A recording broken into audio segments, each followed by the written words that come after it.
할렐루야. 1월 2일 손잡는 교회 아침밥상 시작하겠습니다. 오늘도 말씀으로 찾아오신 우리 주님과 함께 동행하는 복된 하루 되시기를 축복합니다. 오늘은 마태복음 1장 18절에서 25절 말씀을 영상으로 듣고 묵상 함께 나누겠습니다. 예수 그리스도의 나심은 이러하니라. 그의 어머니 마리아가 요셉과 약혼하고 동거하기 전에 성령으로 잉태된 것이 나타났더니 그의 남편 요셉은 의로운 사람이라 그를 드러내지 아니하고 가만히 끊고자 하여 이 일을 생각할 때에 주의 사자가 현몽하여 이르되 다윗의 자손 요셉아, 내 아내 마리아 데려오기를 무서워하지 말라. 그에게 잉태된 자는 성령으로 된 것이라. 아들을 낳으리니 이름을 예수라 하라. 이는 그가 자기 백성을 그들의 죄에서 구원할 자이심이라. 이 모든 일이 된 것은 주께서 선지자로 하신 말씀을 이루려 하심이니 이르시되 보라, 처녀가 잉태하여 아들을 낳을 것이요 그의 이름은 임마누엘이라 하리라. 이를 번역한즉 하나님이 우리와 함께 계시다 함이라. 요셉이 잠에서 깨어 일어나 주의 사자의 분부대로 행하여 그의 아내를 데려왔으나 아들을 낳기까지 동침하지 아니하더니 나음에 이름을 예수라 하니라. 네, 우리가 마태복음 1장 18절부터 25절 말씀을 영상으로 같이 보았습니다. 우리는 어제 살펴본 족보에 관하여서 맨 끝에 마리아에게서 그리스도 예수가 나시니라 이 말씀을 살펴보았습니다. 족보의 용도가 맨 마지막에 등장한 사람을 드러내는 것이라고 말씀드렸는데요. 오늘 18절부터 예수 그리스도에 대해서 구체적으로 조명해주고 있습니다. 예수 그리스도의 나심이라고 하는 것은 말씀대로 사람의 몸으로 태어났다라는 것이죠. 하지만 사람의 생각으로 전혀 예측할 수 없는 방식으로 태어나셨는데요. 바로 예수님은 성령으로 잉태되었다라고 말씀합니다. 성자이신 아기 예수님과 성령 하나님과의 그 관계는 예수님의 출생부터 보여주셨는데 아기 예수님과 성령님은 서로 뗄래야 뗄 수 없는 관계라는 것을 알 수 있습니다. 성령으로 잉태되었다는 것에 하나님의 주도적인 일하심이 있다라는 것이 담겨 있는 것이죠. 상식적으로는 남녀가 사랑을 하면서 몸을 나눠야 임신이 되고 출생을 하는데 세상의 방식이 전혀 개입되지 않은 하나님의 주권적인 역사입니다. 마리아의 몸에서 나오신 그 예수님은 남편 요셉의 어떤 DNA도 섞이지 않았습니다. 있을 수 없는 일이죠. 성령으로 잉태되었다라는 것은 역사상 단 한 번의 사건이에요. 현재 지금 마리아는 요셉과 약혼된 상태이지만 이 기간에 아이가 나왔다면 율법을 범한 행동인 것이고 결과적으로 돌에 맞는 심판을 받아 마땅한 것입니다.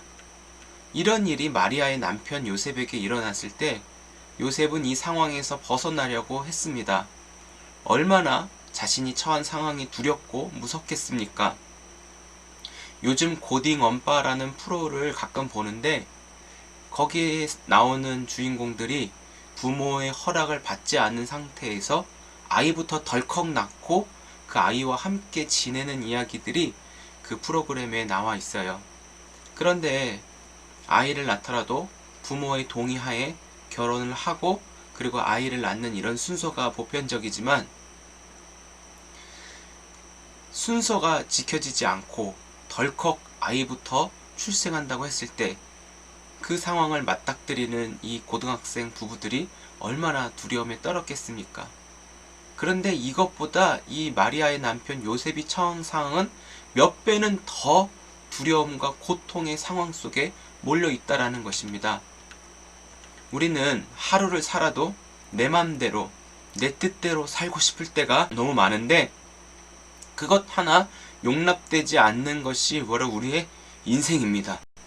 요셉이 의로운 사람이라고 표현했는데 어떻게 보면 자신의 이름에 먹칠하지 않는 반듯한 사람, 하늘의 자신을 비추어 봤을 때 한치도 부끄러워 없는 사람, 그렇게 결백을 주장하는 사람이 아마 요셉인데,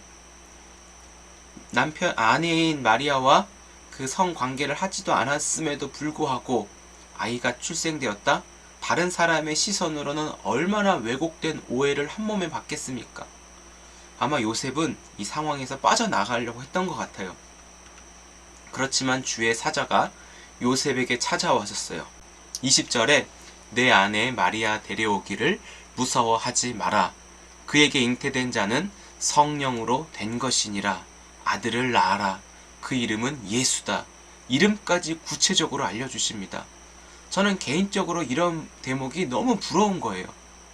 내 상황이 어렵고 괴롭고 아프고 춥고 다양하지만 그 속에서 말씀으로 하나님이 찾아오셔서 나를 아시고 내 상황을 해석해 주셔서 감당할 수 있도록 주시는 은혜가 너무 부러운 것이죠. 또 다른 부러움의 포인트는 주의 사자가 찾아와서 말씀하여 주시는 그런 부분 가운데 또한 대상을 격려해요. 요셉을 격려하죠. 너 잘못 아니야. 친히 대변해 주시고 너희 가정에서 태어난 아기가 좀 특별한 거야. 그가 바로 성령으로 잉태되었는데 이 아이를 통하여 자기 백성을 죄에서 구원할 자라는 것을 알게 하시죠. 그래서 이 예수가 어떤 분인가를 통해서 하나님이 이루실 일을 너가 막지 말아라. 너는 하나님의 일하심에 동참하며 같이 그 영광 가운데 거하라. 말씀으로 요셉을 감당하게 하시는 거예요. 그런 두려운 상황이 있어도 이 상황을 해석하여 하나님의 뜻을 이루시고자 하는 그 말씀이 들려지니까 요셉도 24절에 주의 사자의 분부대로 행하여, 여기서 순종하는 것을 알 수 있죠. 강압적으로 순종해야지 라고 하는 것이 아니라 그 말씀이 임하였을 때 그 말씀으로 설득되어 하나님의 옳습니다 순종하며 나아가는 것, 이것이 바로 은혜라는 것이죠.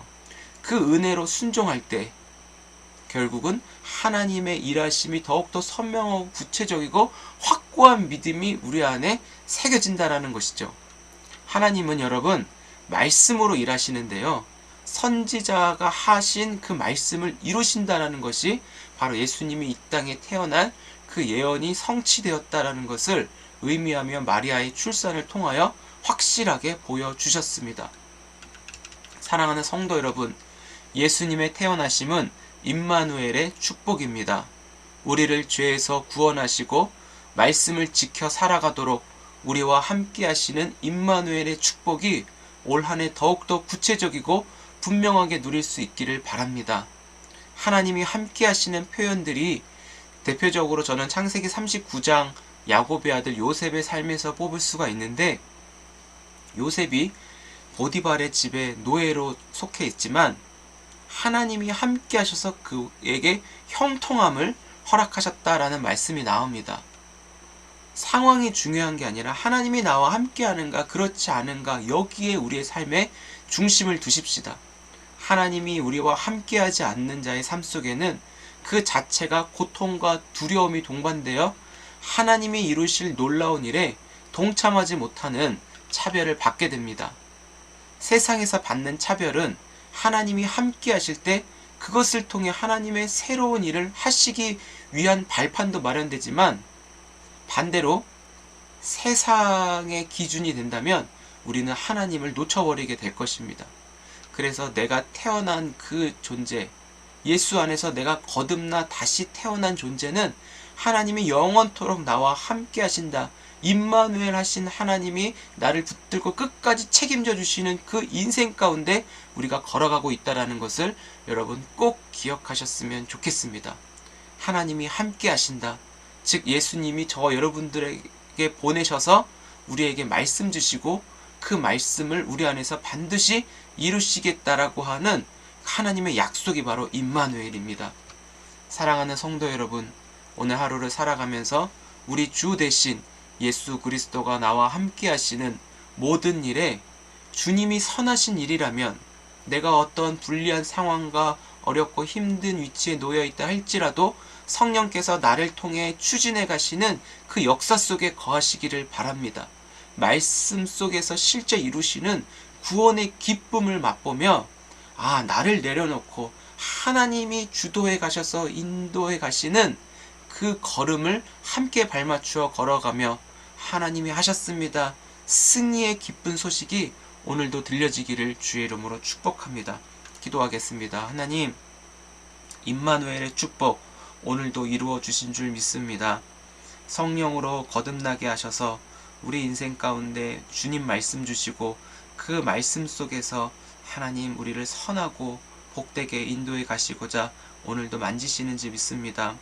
요셉처럼 불리하고 억울한 상황이 놓일 때 우리가 우리의 지혜와 방법으로 끊든지 포기하든지 벗어나기보다는 성령께서 요셉에게 말씀 주시듯이 우리에게 말씀 주셔서 그 말씀에 자원하고 순종할 수 있도록 도와주옵소서. 말씀에 순종할 때 주님이 일하시고 주님이 함께 하시는 것이 우리 눈에 보여지며 하나님의 함께 하시는 은혜를 더 붙잡고 하루를 살아갈 수 있도록 도와주옵소서. 감사드리옵고 예수님의 이름으로 기도드립니다. 아멘. 오늘도 좋은 날 되시고 하나님이 함께 하시는 축복을 실제로 맛보시기를 바랍니다. 내일 뵙겠습니다.